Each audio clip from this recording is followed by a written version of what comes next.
இந்த கோட்ஸை ஸ்டார்ட் பண்ணுறதுக்கு முன்னாடி இந்த சாங்கை நீங்கள் கேளுங்க, என்ன ஞாபகம் வருதுன்னு பாருங்கள்.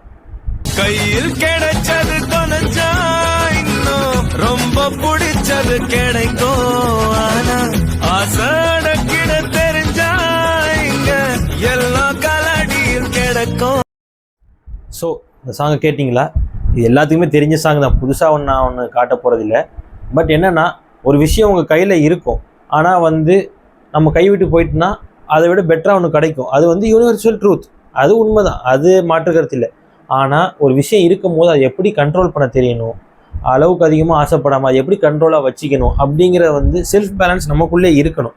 இருக்கும்போது ஆட்டோமேட்டிக்காக உன்னுடைய லைஃப் லெசன்ஸும் சரி, உன்னுடைய நீ பண்ணுற எதுவாக வந்து வாட் எவர், மணியாக இருக்கலாம், உன்னுடைய ஃப்ரெண்ட்ஸோடைய circle, whatever it is, எதுவாக வேணாலும் இருக்கலாம், இது எல்லாத்துலேயுமே பொருந்தும். ஆனால் அந்த பாட்டில் சொல்ல வர்றது வந்து உன்னுடைய ஆசை மீன் பண்ணுறது வந்து மேக்ஸிமம் பணமாக இருக்கும், இல்லாட்டா ரொம்ப பேராசை ஏதாவது ஒரு பொருளாக இருக்கும், அந்த மாதிரி தான். ஸோ நம்ம அதை மட்டும் எடுத்துக்காமல் எல்லாத்துலேயுமே அது பொருந்தும். ஸோ ஒரு பொருள் உன்கிட்ட இருக்கும் போது அதை வேல்யூ உனக்கு தெரியணும். அதை கட்டுப்படுத்த உனக்கு தெரிஞ்சிட்டன்னா இந்த உலகத்தில் இருக்கிற எல்லாமே உன் காலடியில் கிடக்கும். கண்டிப்பாக அந்த விஷயத்தை நீ கண்ட்ரோல் கொண்டு வரணும், அது உங்கள் கையில் தான் இருக்குது. இந்த மாதிரி இதெல்லாம் வந்து நீ பண்ணிட்டியான்னு கேட்கலாம். கண்டிப்பாக நான் முழுசாக பண்ணலை, நான் ஸ்டில் இன்னுமே முயற்சி எடுத்து தான் இருக்கிறேன். ஏன்னா இதெல்லாம் ஒரு லைஃபுக்கு தேவையான முக்கியமான ஒரு விஷயம்.